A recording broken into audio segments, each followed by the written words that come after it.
This NFL Week 9 injury news and updates and player prop targets edition of the Propcast on the Sports Gambling Podcast Network is brought to you by Underdog Fantasy.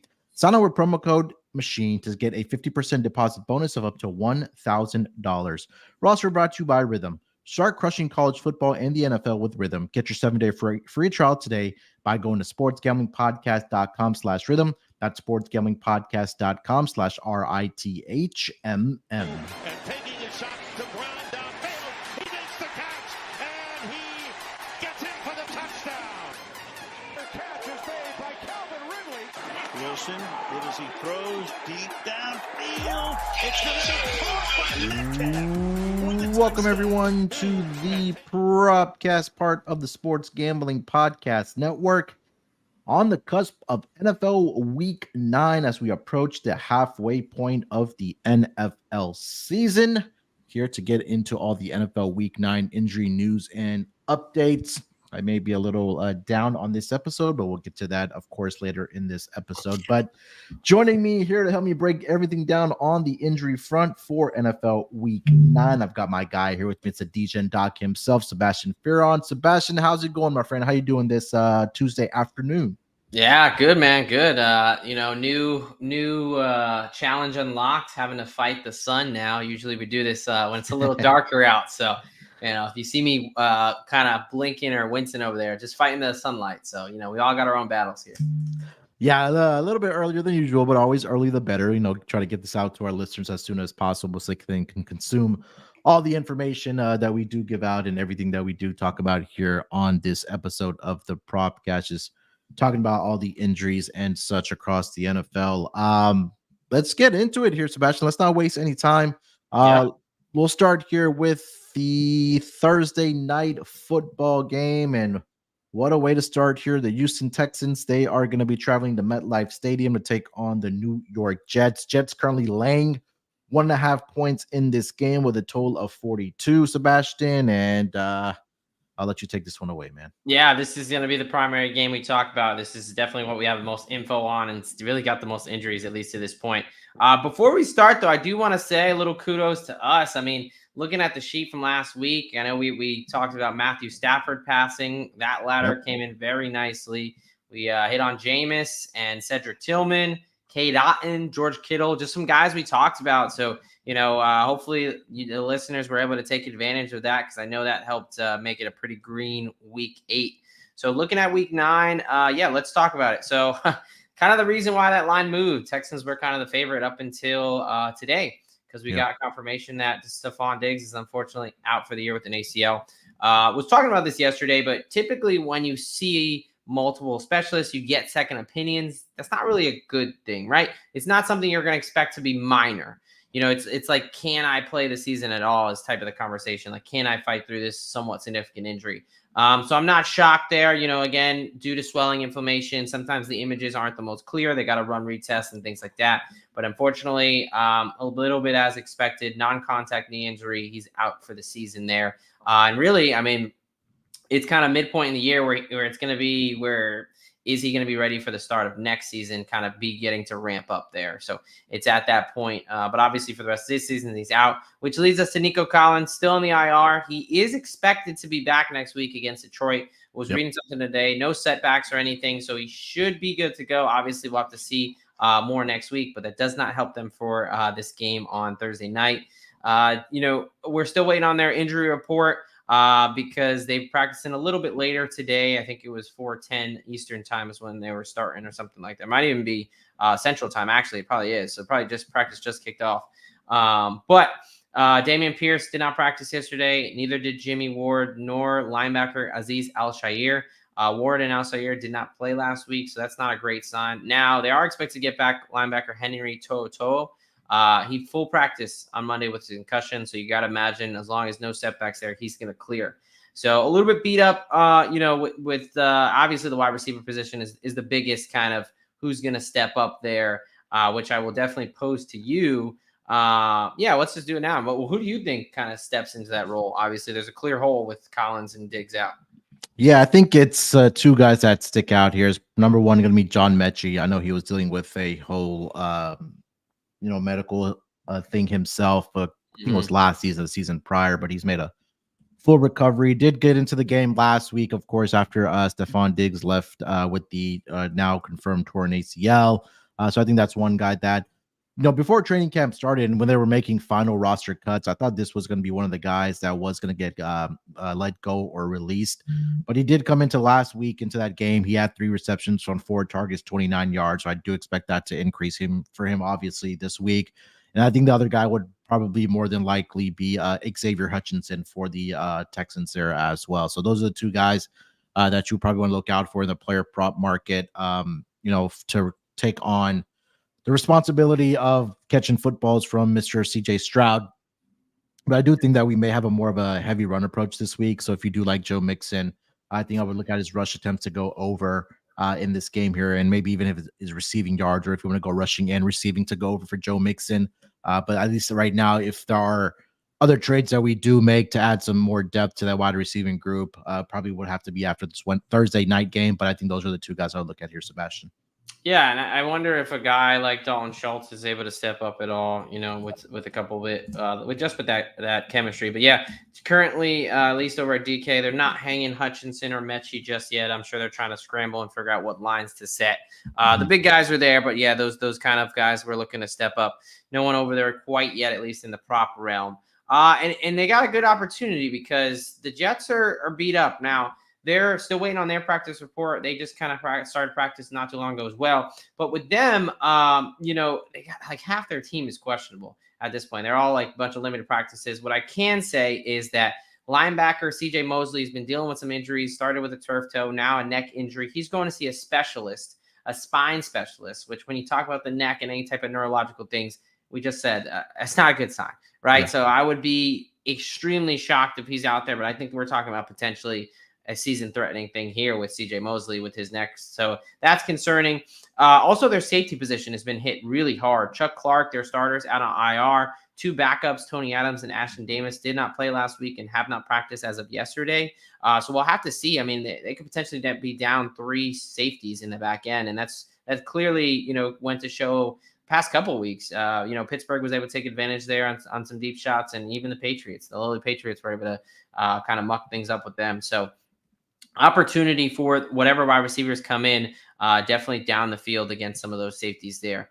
And then really Aaron Rodgers, he's going to play. He's limited, but as everybody can see with who has eyes, he's not going to be any more mobile. I mean, still dealing with those hamstring and knee injuries. So don't expect Rodgers to be running around too much there. All right, before we get over to the next game here, let me just take an opportunity to thank everybody here that listened to the Propcast. Again, we wouldn't be here without your loyalty and, honest the fans that we do have, all the screenshots and tweets and DMs that we do get about the Propcast here. But if you guys do us a favor, head over to Spotify, give us a 5-star rating on the Propcast here. Only you can prevent corporate gambling from taking over. All right, Sebastian, let's keep it rolling here, my man. Let's get over to the next game on the schedule here. We'll go over to the Las Vegas Raiders. They are going to be visiting Cincinnati to take on the Bengals. Bengals currently laying 7.5 points in this game with a total of 46.5. What are we looking at for injuries between the Raiders and the Bengals? Yeah, for this one, it's not a ton, really mostly coming on the Cincinnati Bengals side. It's T. Higgins, right? T. Higgins is the big one who now he injured himself in a Friday practice. And that is concerning because really even up until Sunday, he's only going to have a little bit over a week. Typically, a guy gets injured in the game and then they if they miss a game, now we're talking about 2 weeks, now we're only talking about really a week and a couple days for him to potentially miss another game. Quad strain, not quite as deadly as a hamstring or a groin strain, but still has that soft tissue effect where you have to be careful if you don't want to push it too fast. Now, there was reports that he was feeling fairly good last week and had a chance to play. So the fact he had a chance to play only a couple of days later is a good sign, but definitely one where, I would say it's about 60-40. I think I would say I would favor him right now to be able to play, but practice reports obviously are going to be a big deal here. Because on one hand, you have a guy who's barely going to have over a week of recovery, which is not a lot of time to miss 2 games, or on the other hand, you have a guy who was apparently fairly questionable coming into the week last week, just a couple days. So call day to day, but as we've come to find out, that doesn't really mean anything from these coaches. And then offensive tackle Orlando Brown dealing with a knee injury. Need a little more info here, but obviously this offensive line is already a weak point for this team. They really can't afford much more injuries there. So if they lose Brown, one of their bookends, that's going to be trouble. So really, we got to watch the Bengals injury report this week. The Raiders, I mean, look, they're a bad team. They don't got any, and it's hard because they don't have many players of noteworthy left on that team. But all the guys worth talking about should be good to go. Yeah, maybe if T. Higgins is out this week again for Cincinnati, maybe look at a guy like Mike Gesicki for the Cincinnati Bengals. Last week, he was second in targets, only behind Jamar Chase, but did lead the team in receiving yards. 7 receptions, 73 yards for Mike Gesicki. All right, let's keep it rolling here. Let's get over to the Washington Commanders. They are going to be at MetLife to take on the New York Giants. Giants currently catching 3.5 points in this game with a total of 43.5 here. Sebastian, what are we thinking about the Commanders and your Giants? Yeah, every week the hope diminishes and the misery increases. So a couple weeks ago it was Andrew Thomas, and now it's Tyrone Tracy. Thankfully, it won't be season threatening, but he picked up a concussion last night after a hell of a game. One of the few bright spots between him and Neighbors on the offense. His head slammed off the turf, and it was pretty obvious. Got ruled out officially in concussion protocol. Look, it's been hard. It's been damn near impossible, other than Marvin Harrison Jr., to clear it in 1 week anyway. But only having 6 days coming off Monday Night Football, I mean, great point. For me to even call him doubtful is just optimism of being a fan. So what this is Washington, Jonathan Allen out for the year. They're still not a great rush team. If we watch, the only thing really the Chicago Bears could get going, at least first 3 quarters, was the run game, DeAndre Swift. And they're not a particularly good running team anyway. So even the Giants against the Steelers were able to get some movement there. So I don't think Devin Singletary is as good as Tyrone Tracy, but I think he's going to get the volume, and I think he's going to have opportunity. So as soon as those Singletary props drop, that's what I'm looking to get on. I think we actually might be able to get advantage. We'll see how early they drop them. Sometimes with those injury questions, they just leave them off the board until it's kind of final. But if they do drop some Singletary stuff, I expect him to be the RB1, and I expect him to have a heavy workload this week against Washington.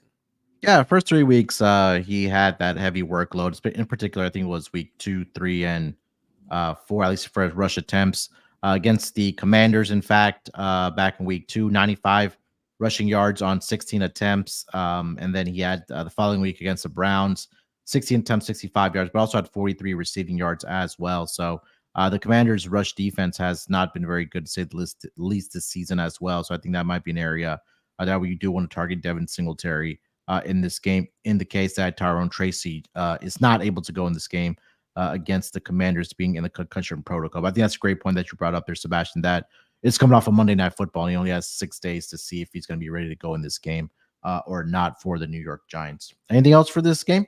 No, that was it. We got a couple games where it's just really the 1 or 2 big ones. Yeah, all right, let's get over to the Dallas Cowboys. They are going to be in Atlanta to take on the Falcons. Falcons currently laying 2.5 points in this game with a total of 52 here. Sebastian, what are we looking at for Cowboys and the Falcons? Yeah, the biggest one, I mean, look, they've got the Falcons side, linebacker Troy Anderson, safety Justin Simmons, some guys that were banged up, didn't play. Ones to watch out for, got a chance to return. But the biggest one is Michael Parsons for Dallas Cowboys. Coming off that ankle sprain, he's now at about that 5-6 week mark, where I almost expected him to play last week against the 49ers, but I think he definitely gives it a go this week against Atlanta. I think that's a big boost for this Dallas defense. Look, Dallas is reeling. I'm not a believer in the Atlanta Falcons, despite their 5-3 record. I think this is actually a good opportunity where Dallas gets one. They also could potentially get back cornerback Deron Bland and cornerback Kalen Carson, who filled in for him. So really, this is an opportunity where this Dallas defense can come back and look a bit more formidable and give Kirk Cousins and Atlanta offense team some fit. So I think it's actually a decent opportunity to be on the Cowboys in general. As much as it pains me to say, I just think they're going to be catching. The defense is going to be in a better spot, and Kirk Cousins might be under pressure, and that's not exactly where we want to see Kirk Cousins. All right, let's keep it rolling here. Let's get over to the Chargers and the Browns in this game. Currently, the Chargers are laying 2 points on the road here against the Cleveland Browns, total sitting at 42.5. Anything significant here for Chargers and Browns, Sebastian? So we'll start with the Cleveland side, the now Jameis Winston led Cleveland side, which, Yes. man, that was fun. So hopefully you were on his passing and Tillman, like we were saying, but, on the defensive side, cornerback Denzel Ward, likely ruled out with a concussion. I don't know if they confirmed he was in the protocol or not, but he was ruled out of the game with a head injury, so that typically means concussion. So that's kind of a little similar battle here. Probably call him squarely doubtful. We'll see if he can clear in just a week's time. A couple more defensive players have done it than offensive, but again, overall, not a great trend this year. And then linebacker Joke. I'm just gonna go Joke because I always forget what it is. Jeremiah. That stud linebacker there. He was started off the field with a scary neck injury. He was able to move all of his extremities, which is good. He is out of the hospital officially and doing better, but I don't even know if he's going to be ready to suit up this week. I mean, I think it has happened before, but to come off the stretcher hospital and then go right back into the game next week, not typical. So we'll see, but I would call him doubtful as well. Obviously, two big players on the defensive side. And then for the Los Angeles Chargers, cornerback Christian Fulton, hamstring injury. Those are brutal during the season. Hard to rehab, hard injury to bounce back from right away. I would expect him to be out at least 2 weeks there. So some key defensive guys on both sides. Looks like the offenses came away fairly clean at this point. Yeah, maybe you look at the passing yards over again for Jameis Winston coming off that game against the Baltimore Ravens. I mean, he did a great job of spreading the ball around, honestly, to all of his targets that he does have on the offensive side there. But again, this offense just looked completely different with Jameis Winston under center. And you only expect also Nick Chubb to get better and better as each game passes along here, just kind of getting some, playing time and getting the rust off of his legs there after missing 12 plus months there for the Cleveland Browns here. So this might honestly be a buy on team right now for the Cleveland Browns. Last week, Jameis Winston 334 passing yards, 3 touchdowns, no interceptions in a victory against the Ravens 29-24 in favor of the Cleveland Browns. All right, before we continue the conversation here for NFL Week 9 injuries, let me tell everyone about our friends over at Underdog Fantasy. Underdog Pick'em has one of the biggest menus for all sports: NFL, college football, MLB, MMA, NBA, NASCAR, and more. Boostober is upon us, which means you're getting a spooky amount of profit boost and much more. You can now use specials and boosts on all flex entries. So sign up with promo code MACHINE to claim your special pick and first-time deposit offer up to $1,000 in bonus cash. That's UnderdogFantasy.com. Make sure you use that promo code MACHINE.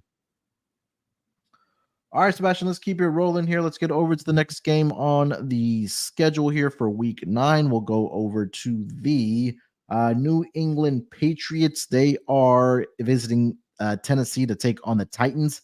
Titans currently laying 3.5 points in this game with a total of 38. What are we looking at for Patriots and the Titans? Yeah, really the big one here is Drake May. Concussion, knocked out of the game pretty early, but it didn't matter. Jacoby Brissett came in and still led them to victory over the New York Jets there. Pretty insane how the Jets are just losing games no matter who they have on the field. It's pretty amazing. But knocked out, I think, rinse repeat, doubtful at this point that he's going to be able to play. Not impossible, but it's likely we see another Brissett game. Especially the quarterback position, those high-profile positions. There's usually a little bit closer to the vest. Is that politics a little bit, or is that truly the injury? Tough to say, but definitely as far as anecdotally and what we've seen in the past, not a lot of quarterbacks clear this in just 1 week. All right, let's keep it going here. Let's get over to a NFC South battle here. The New Orleans Saints, they are in Carolina to take on the Panthers.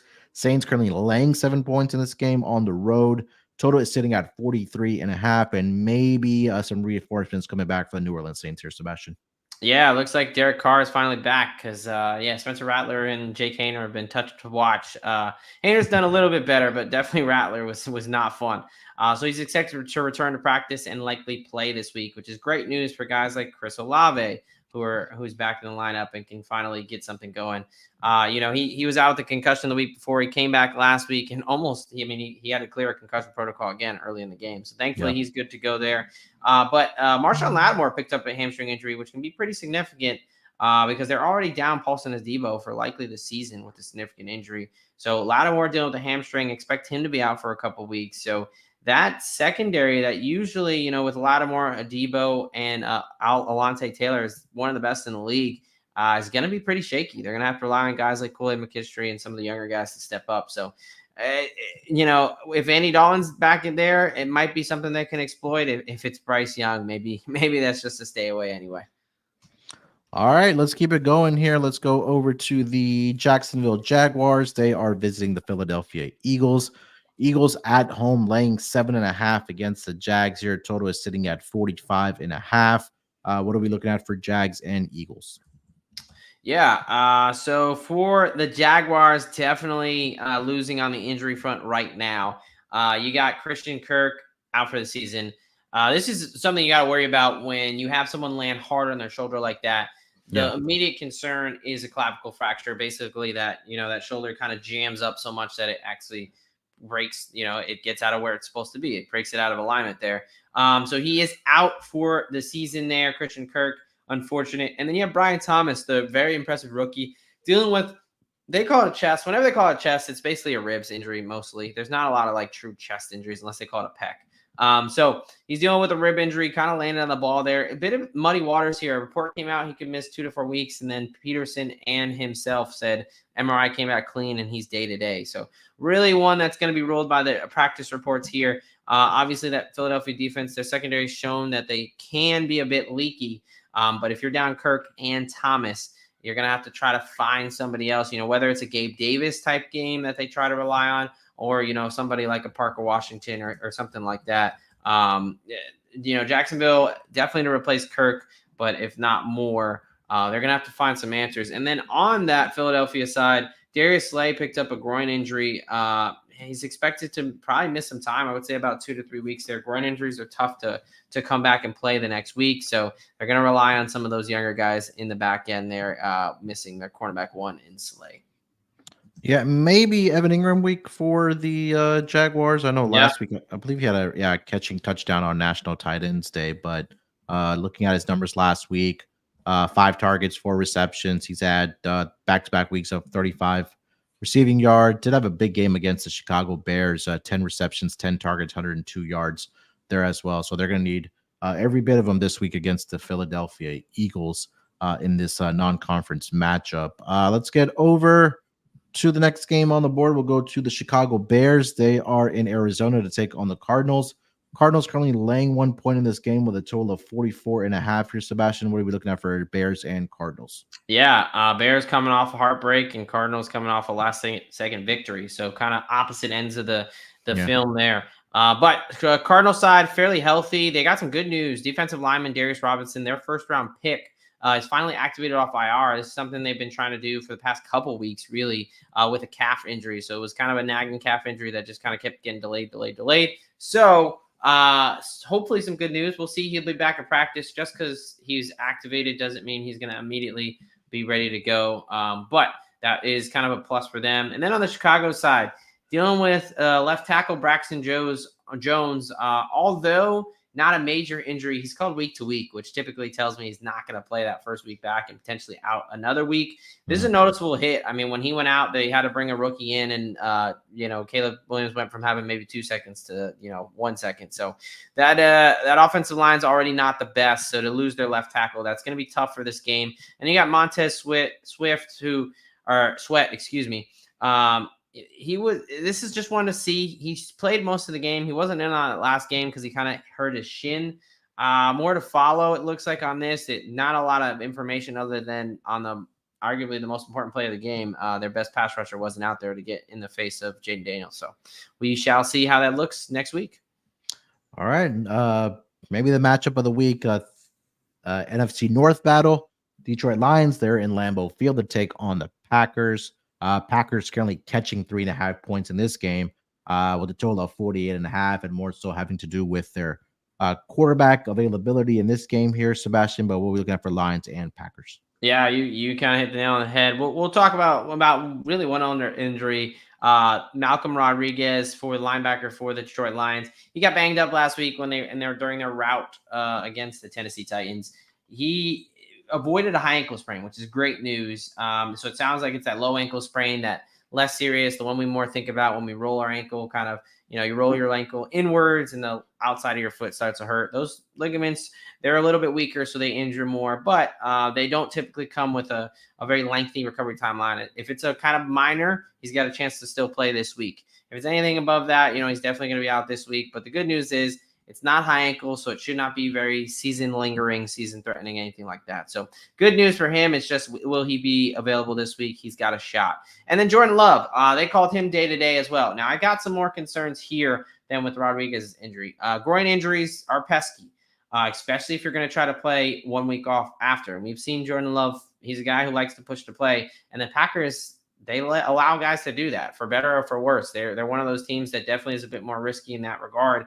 So we'll see. The big thing I noticed is, look, he got injured. He tried to play through it, and then he got injured again. Yeah. So, the thing has already kind of been injured twice. And so I see this as a concern. I know that the MRI showed a minor grade groin strain and, nothing more, which is great, but still can take about 2 to 3 weeks to fully heal. And something that can absolutely be tricky to manage and can re-injure. So I see this as, if I'm a Lions backer, I almost want Love to play because he's essentially going to be on one leg. And we know he likes to kind of throw the ball up there anyway. So if he takes away some of his mobility, I think if the Packers know the whole week that Malik Willis is going to be their QB1, I think they stand a better chance being able to stand behind that run game. But I think there's a situation where Love is going to push to play, and then we'll see if they try to roll him out there. But I think even the fact that there's still some questions there, at least to the public, maybe Matt LaFleur already knows. But I think that's going to muddy the waters there in the Packers. And I'd say advantage Detroit there, in my opinion. Yeah, I think that if it is Jordan Love out there, Malik Willis out there, I definitely look at his rushing yards to go over in this game. That's been a guy that when he's made his starts or appearances this season for the Green Bay Packers, he's really been utilizing his legs. Sam Darnold against the Lions, 4 rushes, 39 yards. Last week, Mason Rudolph ran for 29. Geno Smith, 38. Kyler Murray, 45. And Baker Mayfield had 34. So it'll be interesting to see what number that does come out for Malik Willis in this game, if he does get the start here for Jordan Love in this game. All right, before we do continue the conversation here for the last couple games on the NFL Week 9 schedule, let me tell everyone about our friends over at Rhythm. SGPN's prop partner Rhythm is a #1 AI-powered sports betting platform that helps provide bettors of all levels the ability to build custom predictive betting models in seconds and get predictions for betting on money line, spreads, totals, and props. Build your own model, copy one of the top-performing models from the leaderboard, or press Build a Model for Me, and Rhythms gives you predictions for every game and player prop, and also has a myriad of stats, research, and trend analysis to give you even more betting insights. Plus, Rhythm's NBA models are now live. Claim your 7-day free trial today by going to sportsgamblingpodcast.com/rhythm. That's sportsgamblingpodcast.com/RITHMM. And we're also brought to you by BetUS. Bet with the best in the business, BetUS. BetUS has been around for more than 30 years. Easily deposit using cryptocurrency and get lightning fast payouts. U.S. players are always welcome. BetUS is live with Trick or Treat on Horror Street. From now until Halloween, BetUS will be offering daily promotions plus a raffled entry to win a sports or casino prize pack that they will give away on October 31st. You can enter multiple times, and for every $200 that you do deposit, you get 1 entry. Go to sportsgamblingpodcast.com/BetUS. That's sportsgamblingpodcast.com/BetUS. Make sure you use that promo code SGPN so they know that we sent you. BetUS, America's favorite sports bug. All right, Sebastian, a couple games left here for the Week 9 schedule. We'll go over to the LA Rams. They are visiting Seattle to take on the Seahawks. Rams currently laying 2 points in this game with a total of 48.5. What do we think about the Rams and the Seahawks? Yeah, I really like the Rams this week. I think the Seahawks, I talked about this a couple weeks ago, but they're clearly getting exposed as not actually being a good team. Now, for their benefit, though, it looks like DK Metcalf should be able to go next week. He had a chance to go this week. Looks like it's a minor MCL sprain, something that usually about 1 to 2 weeks is good to go. So let's confirm it through practice reports, but I'd say there's a good chance that DK Metcalf is on the field. And then obviously look, Puka Nacua and Cooper Kupp, as they continue to get back into the offense. They've had basically a mini bye week. So coming off that Thursday night game, I think this is going to be a team that's looking to ride some momentum. And I know it's on the road, but Man, I really like the Rams in this matchup. I think the Seahawks, I know they've been beat up on the defensive end, but they've just kind of, I mean, they've been getting blown out. I know they just beat Atlanta, and then there was a similar spot, but 31-10 against the Bills is just not a good showing at home. Yeah, it looks like it could be a Kyron Williams week here because the rush defense has not been very good for the Seahawks, to say the least. They're giving up 130 rushing yards on the ground, close to 25 attempts per game, 5.29 yards per carry that they are allowing on the ground there. So maybe look out for Kyron Williams this week to have a big game on the ground here for the Los Angeles Rams. All right, let's get over to Monday Night Football. We've got the Tampa Bay Buccaneers. They are taking on the defending Super Bowl champions, the Kansas City Chiefs. Chiefs currently laying 8.5 points in this game with a total of 46. Sebastian, what we got for the rematch from a couple seasons ago between the Bucs and the Chiefs?